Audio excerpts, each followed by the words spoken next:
She was 20 and homeless. No family who would claim her, no savings, just a canvas messenger bag and $10 she had earned, repairing a mantel clock for a woman in Greenfield.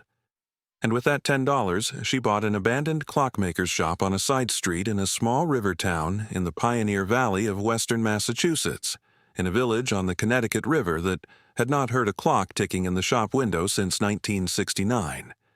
The clapboard front had buckled along the sill. The display window had been boarded over. The Franklin County Historical Commission had given up on the building in 2012. But what nobody knew was that hidden behind the mainspring case in the back of that old shop, in a compartment that hadn't been touched in over 55 years, was something that would change her life forever. Before we continue, if stories like this mean something to you, hit subscribe. And tell us in the comments where you're watching from. We love seeing how far these stories travel. Ada Colvin had grown up listening to the inside of clocks.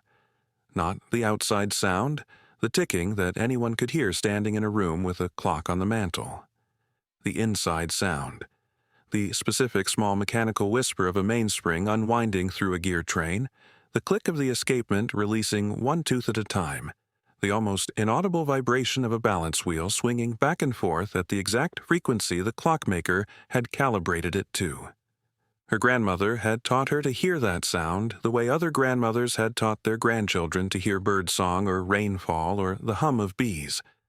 Her grandmother's name was Dorothea Colvin, and she had been a watch repair woman at a small jeweler's shop in Greenfield, Massachusetts for 33 years.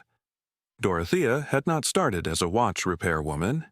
She had started as a shop girl at the age of 19 in 1961, hired by the jeweler, a man named Mr. Fessenden, to sweep the floor and polish the display cases and answer the telephone. But Mr. Fessenden had noticed, within Dorothea's first month, that the shop girl had an unusual quality. She could hear a watch that was running slow from across the room. Mr. Fessenden had tested her. He had set 3 watches on the counter, one running correctly, one running 2 seconds fast per day, and one running 4 seconds slow per day. And he had asked Dorothea to identify the slow one. Dorothea had listened for about 10 seconds and had pointed to the correct watch. Mr. Fessenden had looked at her over the top of his glasses and had said, "You have the ear. I've been looking for someone with the ear for 20 years. He had trained her. Across the next 4 years, Mr. Fessenden had taught Dorothea everything he knew about watch and clock repair. How to disassemble a movement, how to clean each part in benzene, how to inspect a mainspring for fatigue cracks, how to adjust an escapement, how to calibrate a balance wheel."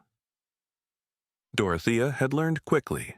She had learned quickly because she could hear what most repairers had to measure. She could hear, in the tick of a clock, whether the escapement was balanced, or whether one side of the swing was fractionally longer than the other, which meant the clock was gaining or losing time. Most repairers needed a timing machine to detect a difference of 2 seconds per day. Dorothea could hear it with her ear pressed to the case. Mr. Fessenden had retired in 1966. He had sold the shop to Dorothea for $1. The price of the inventory, he said, was the 33 years she was going to spend taking care of it. Dorothea had run the shop from 1966 until 1999, when her arthritis had made the fine work impossible. She had been the last working watch repair woman in Franklin County, and she had repaired, by her own estimate, somewhere between 8,000 and 9,000 watches and clocks across her career. The mantel clocks and grandfather clocks and pocket watches and wrist watches of every family in the valley, brought to her bench in a steady procession across 3 decades. Dorothea did not simply fix what was broken. Dorothea listened to the clock, and she adjusted it until the sound was right. And a clock whose sound was right was a clock that was going to keep correct time for the next 15 years without being touched. She had also told Ada, across the 12 years of Saturday visits, about the Fessenden pocket watch, a 1920s Hamilton Railroad grade pocket watch that Mr. Fessenden had carried every day of his working life, and that he had given to Dorothea on the day he retired, with the instruction that she was to keep it wound because the day this watch stops, the shop stops. Dorothea had wound the Fessenden watch every morning at 7:15 for 33 years. She had wound it on the last morning of her life. Dorothea had married a man named Russell Colvin in 1965. Russell had been a high school science teacher in Greenfield who had taught physics and chemistry for 28 years and who had understood, in the specific way that a physics teacher understands things, that his wife's ability to hear a 2-second-per-day timing error by ear was not magic, but was the result of a specific neurological gift, an unusually fine pitch discrimination that happened to be perfectly suited to the one trade in the world where pitch discrimination mattered most. Russell had supported Dorothea's work the way Einar Dahl had supported Live's Bees, and Walter Seibert had supported Ilse's candles, by keeping the house running and never complaining about the smell of benzene on his wife's fingers at supper. Russell had died in 1998. Dorothea had closed the shop a year later. Dorothea and Russell had had one son, a man named Peter, who had been Ada's father for the first 6 years of Ada's life, and then had not been her father for the next 14, because Peter had been an alcoholic who had lost custody of Ada when Ada was 6, and who had died of liver failure in a halfway house in Springfield when Ada was 12. Peter had never married Ada's mother. Ada's mother, a woman named Christine, had left Greenfield when Ada was 2 and had not come back. Ada did not know where Christine was. Ada had stopped wondering when she was 10. Ada had been raised from the age of 6 in foster care. She had been placed with a family in Greenfield, a couple named the Warrens, Carl and Beth, who had been decent people in the specific, limited way that decent foster parents are decent. They had fed her. They had clothed her. They had driven her to school. They had also not loved her, exactly because the Warrens had 3 biological children of their own, and Ada had understood, at 6, the hierarchy without being told.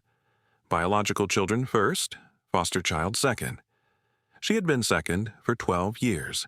She had learned to occupy less space, to need less attention, to make herself small enough that the household could accommodate her. She slept on a fold-out cot in the hallway alcove after the youngest Warren boy turned 12 and needed his own room.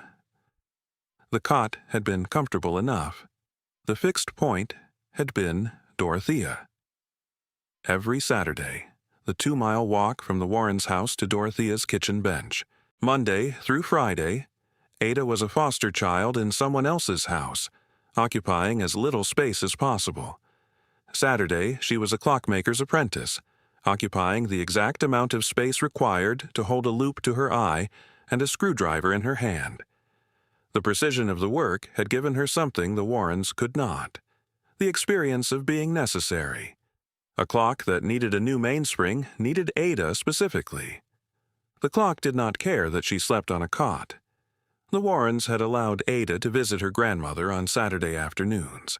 Every Saturday from the age of 6, a 2-mile walk from the Warrens' house on Federal Street to Dorothea's house on Elm Street, where Dorothea had set up a small repair bench in the kitchen after closing the shop. Dorothea had continued to take repair work from a small circle of longtime customers who brought their clocks and watches to the house, rather than to a shop, and she had worked on these pieces every Saturday at the kitchen bench with Ada sitting beside her on a wooden stool. Dorothea had taught Ada to listen. The first lesson had happened when Ada was 6 years old on the first Saturday visit after Ada had moved to the Warrens. Dorothea had set a small mantel clock on the kitchen bench and had said, "Put your ear against the case and tell me what you hear." Ada had pressed her ear to the wooden case. "Ticking," she said. "Listen harder." Dorothea said, "Listen past the ticking." "The ticking is the outside of the clock. I want you to hear the inside." Ada had listened. She had heard, beneath the ticking, a quieter sound, a small rhythmic whisper, a click and a release, a click and a release, steady and precise. "That's the escapement," Dorothea said. "That's the heartbeat. If the heartbeat is even, the clock keeps time. If the heartbeat limps, if one side of the swing is longer than the other, the clock drifts. Can you hear it limping?" Ada had listened for a long time. "No," she said. "It sounds even." "Good," Dorothea said. "It is even. This clock is healthy. Now I'm going to show you a sick one." She had brought out a second mantel clock. Ada had pressed her ear to it. The escapement sound was different. The click on one side was fractionally louder than the click on the other, a tiny asymmetry that Ada, at 6, had been able to hear but not describe. "That one's limping," Ada said. Dorothea had looked at her. "You have the ear," she said. It was the same sentence Mr. Fessenden had said to Dorothea 45 years earlier. Ada had not understood, at 6, what it meant. She understood now. The Saturday visits had continued for 12 years.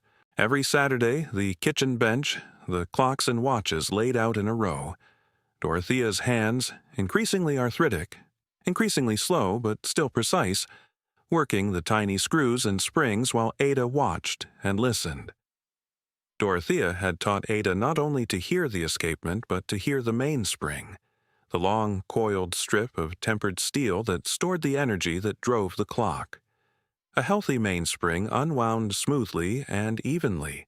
A fatigued mainspring unwound in small jerks, releasing its energy in uneven pulses that Ada could hear as a faint stuttering beneath the tick.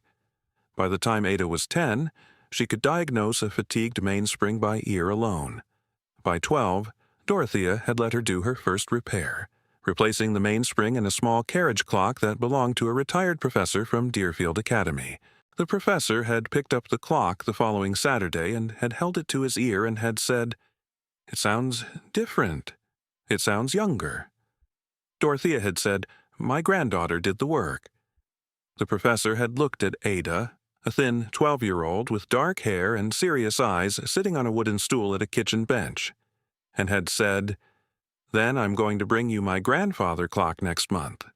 He had. Ada had repaired it. She was 12. By 16, Ada had been doing most of the repair work herself. Dorothea's arthritis had progressed to the point where she could no longer hold the small screwdrivers and tweezers required for watchwork, and her role had shifted from repairer to teacher. She sat beside Ada at the bench and told her what to do. And Ada's hands did the work that Dorothea's hands could no longer do. The arrangement had been, for both of them, the most natural thing in the world. Dorothea's knowledge was in her ears and her memory. Ada's skill was in her hands. Between them, they were one complete repairwoman. The clients had accepted the transition without question. Mrs. Alderman from Shelburne Falls brought her grandmother's Seth Thomas every January and said, "Your hands are steadier than Dorothea's ever were." Dorothea, sitting right there, said every year, "That's true." Mr. Petrosky from Turner's Falls brought his father's railroad pocket watch every March and said, "My father would not have let anyone touch this watch, but he would have let you." Ada had understood, by the time she was 17, that the work was not just mechanical. The work was custodial. She was not simply repairing clocks, she was maintaining the relationship between a family and its history. A clock that had been in a family for 3 generations was not a machine. It was a member of the household. The women who brought their clocks to Dorothea's bench were not asking for a repair. They were asking for a promise. The promise that the clock would continue to keep time for the next generation, the way it had kept time for the last. Ada had made that promise silently, with every mainspring she wound and every escapement she balanced. And the making of that promise had been the closest thing to a vocation she had ever experienced. Dorothea had also told Ada about the old clockmakers' shops of the valley. There had been 7 in Franklin County at the peak of the trade. By the time Dorothea started in 1961, 2 were left. By 1969, none. The last to close had been Thaddeus Wainwright's shop in Montague. Thaddeus Wainwright was the last of the real clockmakers, Dorothea had said. "He could build a clock from raw brass and steel. I could repair one. There's a difference." Ada had asked whether the shop was still standing. Dorothea had said, "As far as I know, nobody's been inside since he locked the door." Dorothea had died when Ada was 18, a heart attack, at home, at the kitchen bench, on a Saturday morning in October. She had been holding a pocket watch, a client's watch, a 1940s Elgin, and she had set it down carefully on the bench mat before she died. which was the kind of thing Dorothea would do, because a watch set down carelessly could be damaged, and Dorothea did not damage watches, not even in the last 10 seconds of her life. Ada had taken Dorothea's loop, a small brass watchmaker's magnifying glass on a leather cord, and Dorothea's set of watch screwdrivers, and the wooden stool she had sat on every Saturday for 12 years. The Warrens had not wanted any of these things. The Warrens had ended 6 months after Dorothea's death. Their biological daughter, who had been away at college for 2 years, had dropped out and come home, and the Warrens had needed the room. Beth Warren had told Ada on a Wednesday evening and had given her 2 weeks. "I'm sorry, Ada," Beth had said. "It's Jessica's room. It was always Jessica's room. I'm sorry." Ada had understood. She had been second for 12 years. She had always known that second ended when first came back. She had packed her messenger bag. She had taken the loop, the screwdrivers, the photograph of Dorothea at the shop bench in 1974, and a small tin of watch oil that Dorothea had kept on the kitchen shelf for 30 years. She had walked out of the Warrens' house on a cold March morning and had not looked back. If you're enjoying this story, take a second and subscribe. It helps us keep making stories like this one. And tell us in the comments, have you ever heard a sound so small that nobody else in the room could hear it and known exactly what it meant? She had $380 in savings, 2 years of small repair jobs she had done on the side, fixing clocks and watches for Dorothea's old customers who had continued to bring their pieces to Ada after Dorothea's death. She had no car. She had the loop around her neck and the screwdrivers in her messenger bag. She was sitting at the counter of a diner on Main Street in Turner's Falls, 3 days after leaving the Warrens, eating a bowl of soup she had bought with the last of her cash for the week, when she overheard 2 men in the booth behind her. They were talking about old buildings. One of them mentioned a clockmaker shop on a side street in Montague, a building that had been on the town's surplus list for over a decade. "Nobody wants it," the man said. "Too small for a business, too old to insure. The town's been trying to give it away since 2012. The other man said, "Didn't old Thaddeus Wainwright run that shop?" "The clock man." The first man said, "That's the one. Closed in '69. Been shut ever since." Ada had turned around in her seat. "Excuse me," she said. "Where is that shop?" The first man looked at her. He was in his 70s, in a flannel shirt and suspenders. "Mill Street in Montague Center. Little clapboard building next to the old Grange Hall. You can't miss it. It's the one with the boarded-up window." He paused. "You interested?" "Yes, sir," Ada said. She walked to the Montague town clerk's office the next morning. The clerk, a woman named Mrs. Buckley, stamped the deed without ceremony and handed Ada a heavy brass key on a leather fob. "That key is original to the building," Mrs. Buckley said. "Thaddeus Wainwright's key. He locked the door in 1969 and brought the key to this office and set it on the counter and said, 'Hold this for whoever comes next.' We've been holding it for 55 years. She looked at Ada. "I guess you're next." Ada walked from the clerk's office to Mill Street. The shop was a narrow clapboard building with a boarded-over display window and a faded sign. "Wainwright. Clocks." She put the brass key in the lock. It turned smoothly. One long room. Plank floor, plaster walls, pressed tin ceiling. A workbench with small drawers along the left wall. Shelves along the right. And against the back wall, floor to ceiling, a master regulator clock. Tall mahogany case, glass door, brass pendulum, white enamel dial, Roman numerals. Not running. Pendulum motionless. Hands at 4:47. She opened the glass door. The movement was visible inside. Brass plates, gear train, escapement. But the mainspring barrel was empty. Someone had deliberately removed the heart of the clock. The mahogany back panel was held by 6 brass screws, newer and brighter than anything original to the case. She backed them out with a screwdriver from the workbench. The panel came free. Behind it, in a cavity between the clock case and the wall, a coiled mainspring in a brass barrel, a heavy canvas pouch, and a folded letter. She opened the letter. To whoever finds this spring. My name is Thaddeus Wainwright.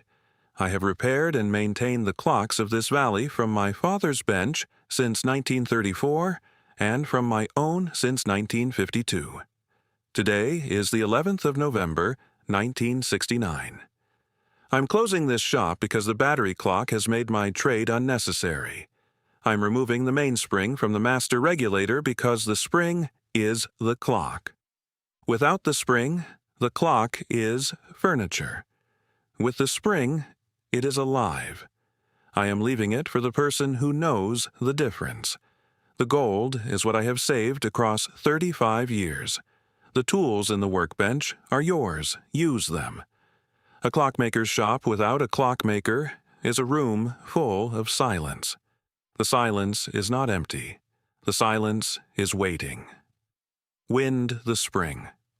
Start the clock? Thaddeus Wainwright, Clockmaker, November 11, 1969. Ada read the letter twice. Then she held the brass barrel to her ear. Silence. A mainspring makes no sound until it is installed in its clock. She set the barrel on the workbench and sat on the floor with her back against the master clock case and closed her eyes and listened to the silence of the room. The specific dense silence of a clockmaker's shop in which no clock is ticking, and understood that the silence was not empty. The silence was the room waiting. She said quietly, "Thank you, Mr. Wainwright. I will wind the spring." The canvas pouch held gold coins, 41 Liberty Quarter Eagles, dated between 1901 and 1968. The coin dealer in Greenfield valued them at approximately $24,000. The next morning, she walked to the bank in Turner's Falls and deposited the coin dealer's check. She opened a savings account and walked out into the cold March light. The following week, she bought a used truck, a 2005 Chevy S10 with 167,000 miles and a heater that worked, from a retired mail carrier in Montague for $2,200. The first month was the master clock. Ada reinstalled the mainspring, seating the barrel in its arbor, hooking the inner end of the spring to the winding post, engaging the click spring that would prevent the mainspring from unwinding all at once. She cleaned the gear train, pivot by pivot, with benzene and a horsehair brush she had found in the workbench drawers.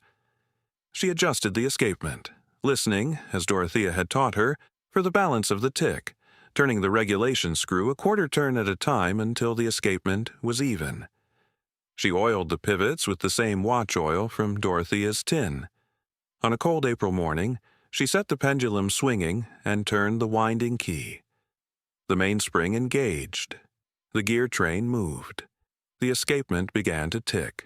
The sound filled the shop, a steady, even, unhurried tick that traveled the length of the room and settled into the plaster walls and the plank floor and the pressed tin ceiling, and the shop, which had been silent for 55 years, was no longer silent. She stood in the center of the room and listened. The tick was even. Both sides of the swing were equal. The clock was healthy. She made the shop livable in pieces, the way a person furnishes a room when every dollar has a name. The first week, she slept in a sleeping bag on the plank floor beside the workbench, with her coat folded under her head and Dorothea's loop on the bench above her. The second week, she bought a folding army cot from the Salvation Army in Greenfield for $15 and a wool blanket from the same rack for $8, and she set the cot in the back of the shop beneath the rear window where the morning light came in first. She bought a 2-burner propane camp stove from the hardware store in Turner's Falls and set it on a wooden crate beside the back door. Mrs.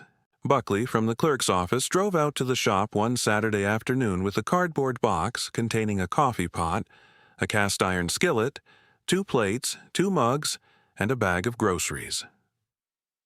"I'm not going to have Thaddeus Wainwright's successor starving in his own shop," Mrs. Buckley said.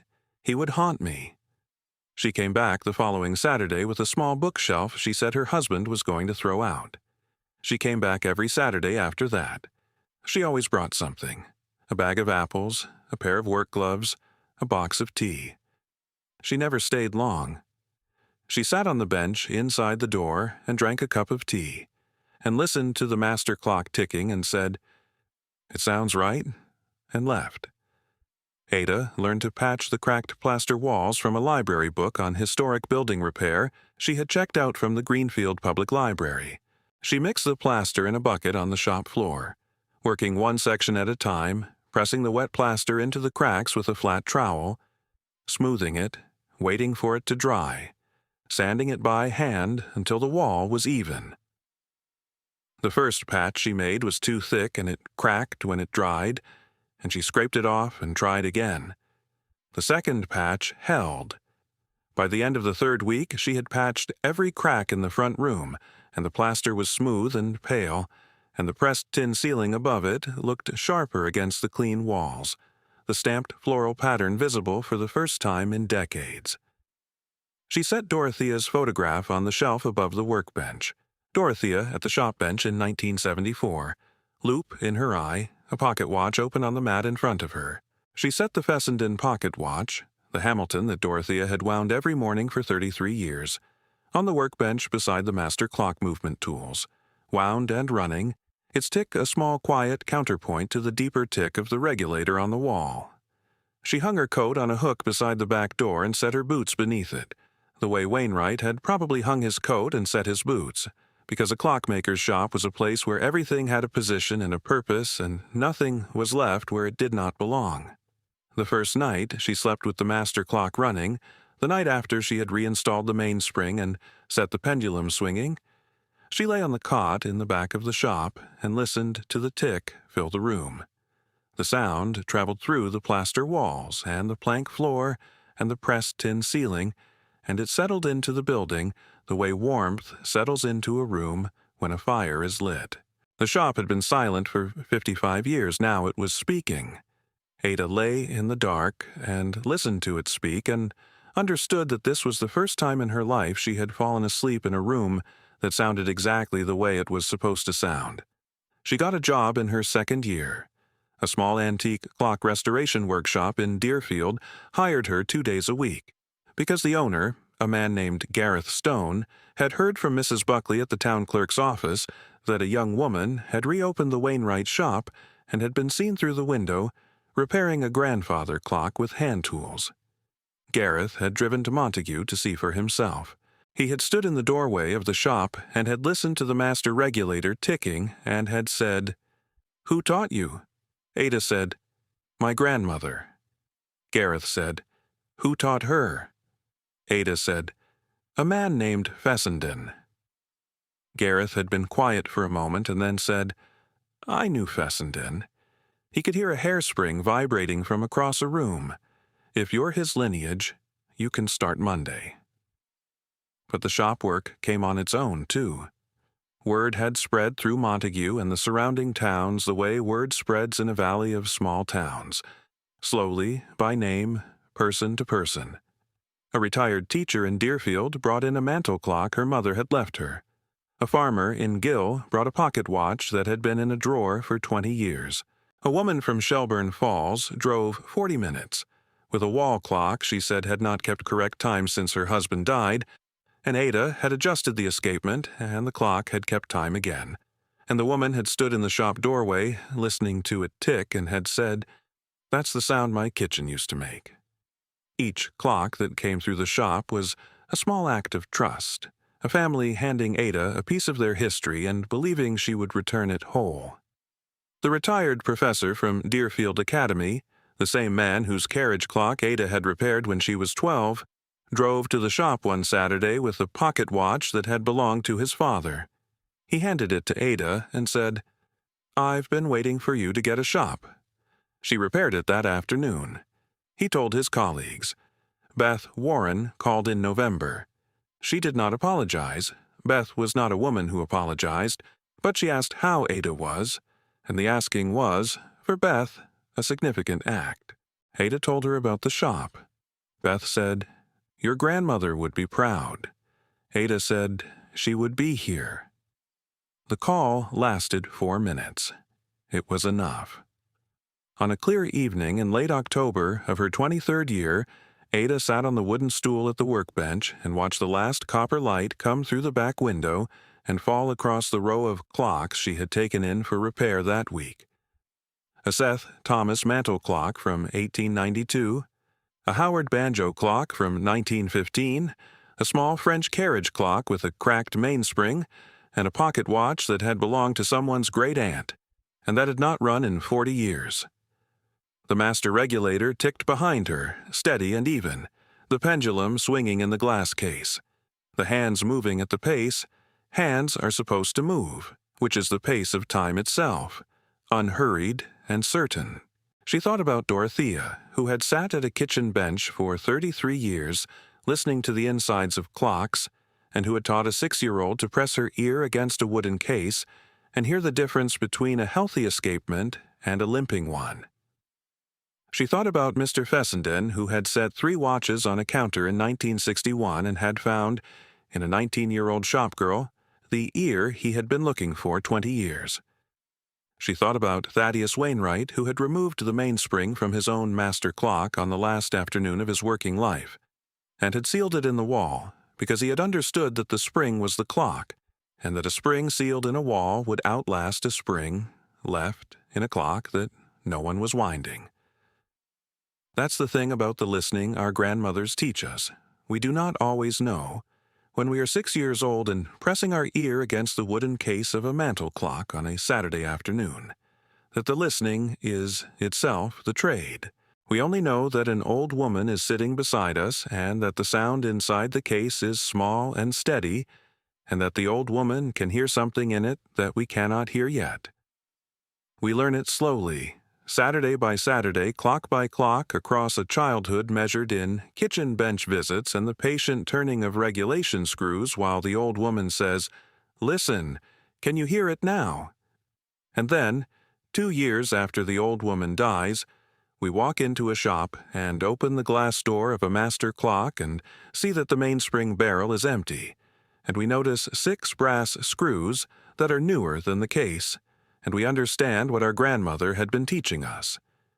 She had been teaching us to hear what is missing. The most important sound in a clockmaker's shop is not the ticking.